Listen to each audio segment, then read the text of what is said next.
She smelled the blood in the water. She pounced. So there's many more good nicknames to come, Chad. Believe you me. I already got my favorite picked up. I'll tell you when we get there. Ladies and gentlemen, introducing Liban, the Somalian Stallion, Amhed. And his opponent on my left, fighting out of the blue corner. Tonight he enters the ring representing Starcom. Ladies and gentlemen, here is Ryan, the Wrecking Ball Quiring. And Ryan looking stone face down at Liban. So Liban Amhed. This is going to be an interesting one. Both guys not the tallest fighters. But there's some weight there, and there's some power there, certainly. It's going to be interesting to see who gets off their punches quicker, I guess. I mean, Ryan Quiring's going to have a little bit of a reach advantage. But again, that doesn't always matter much. We've seen a lot of these reoccurring fights tonight where the shorter fighters just able to get on the inside, and when they do, they're able to make them pay. And both guys coming out aggressive early. Quiring's got that distance, though. If he takes a step back, uses that jab to set up that right hand, he's going to do some damage. Ryan Quiring is landing, and Amhed is taking him. Liban Amhed going to the body, and I do like to see that, but he almost seems to be turning his head and going to the body. Just got to settle in, you know? I mean, these are the early stages of your first competition. It's a new experience. Maybe keep up those hands and not just fade back like that. This could be a short one for Liban Amhed. Yeah, Amhed shook there. Looks like he got caught, but he's marching forward. Throwing a nice body punch. And the ref's going to say he pushed him. Can't do that in boxing.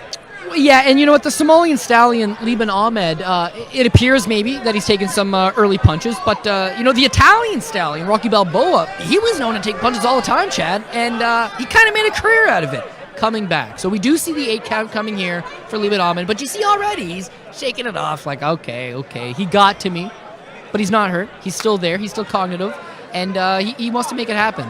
Yeah, he's holding his hands up saying, let's go.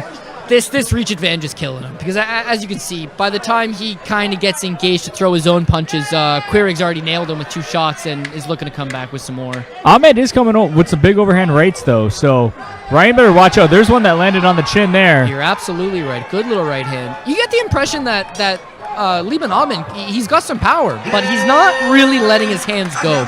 That's partly because, you know, the nervous energy that you're carrying into the fight, but that's also an opponent like Ryan Quiring is not giving you any time to think.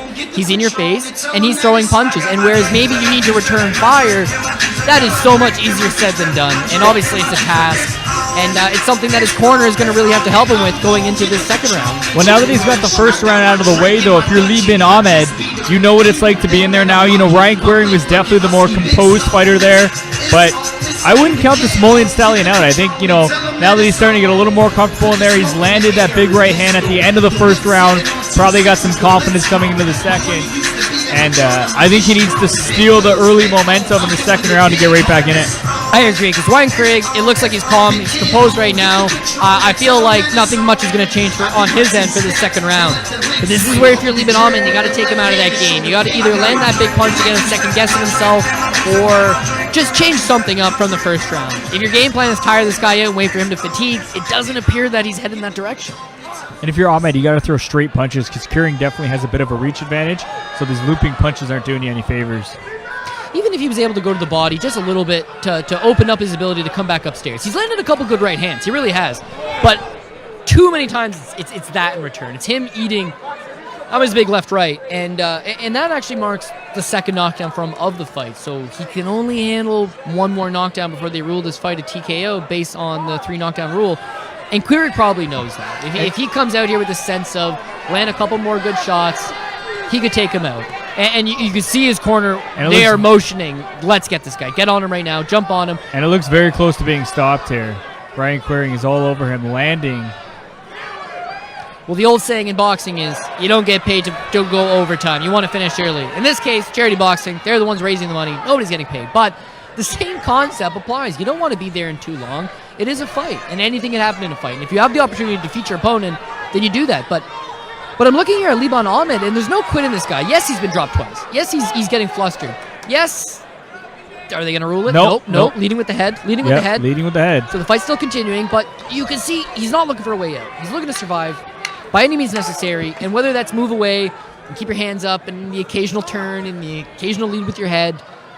He's just doing what he's got to do to survive. And that, in some way, there's some honor to that. Well, he's not quitting. I wouldn't say in some way, Cody. I would say in a lot of ways, because a lot of folks, when they get hit in the face too much, they're looking for a way out. Amed's not. Amed's looking for a way around those punches. Hasn't been able to land, the shots he wanted. He did get the second 8 count. I don't know that he was really warranted. I think, he got hit and some spit came out of his mouth and made it look worse than it was. But props on him for hanging in there. And, he's breathing heavy, but his corner just asked him if he wants to continue, and he nodded yes. So good on the Somalian Stallion. No doubt about it. He's sitting in his corner between rounds right now, and he doesn't have a look of desperation. He doesn't have a look of, geez, I'm out of this. What am I going to do? He doesn't have a look of, I don't want to continue. He just has a look of bewilderment where maybe he doesn't know what he can do. Maybe he just doesn't have the skills developed quite yet to deal with somebody like Ryan Quiring, who seems to be fundamentally perhaps a more sound boxer at this stage in both of their respective careers. But there is something there, and you see he wants to mix it up. He wants to change something. He might just not know what to do. And the result is the same onslaught of punches that he was eating in the first 2 frames. But he's keeping his hands up really nicely, and this is the third standing 8 count. I don't think the ref's stopping it, though. I think he's going to give him the option. I think he'll waive it right here. It's a 3 knockdown rule. It is what it is. You don't always love it. A lot of times the fighter is he'll complain. He'll say, hey, I'm fine. And yes, you are fine. But we always talk about fighter safety being paramount. It's first and foremost. And this isn't the professional boxing ranks where you've trained all this time, this big camp, all this pressure, all this, a title shot and this and that. There's none of that outside noise. This isn't the amateur ranks where you're looking to build this stellar career and you want to make an Olympic squad and you want to make a world squad and you want to try to be on the Pan American team. It's nothing like that. This is charity boxing. These are people from the goodness of their own heart that dedicated themselves to a challenge. People need challenges in their lives, and these men and women, they dedicated themselves to that challenge. But Liban Amhed, he's fine. He is fine. But you want to keep it that way. There's no sense in you've already been knocked down 3 times. Why not get knocked down 1 more time? He's safe. He's sound. He put up a good effort. Ladies and he gave it gentlemen, his all. And unfortunately, on this particular night, it just wasn't enough. But very good to see that everybody's okay. Your winner from the blue corner, Ryan the Wrecking Ball Quiring.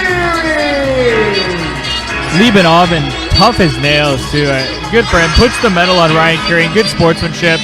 Of course, it's all for a good cause here. Movember, if you'd like to donate, Movember.com. Trying to raise money for prostate cancer awareness.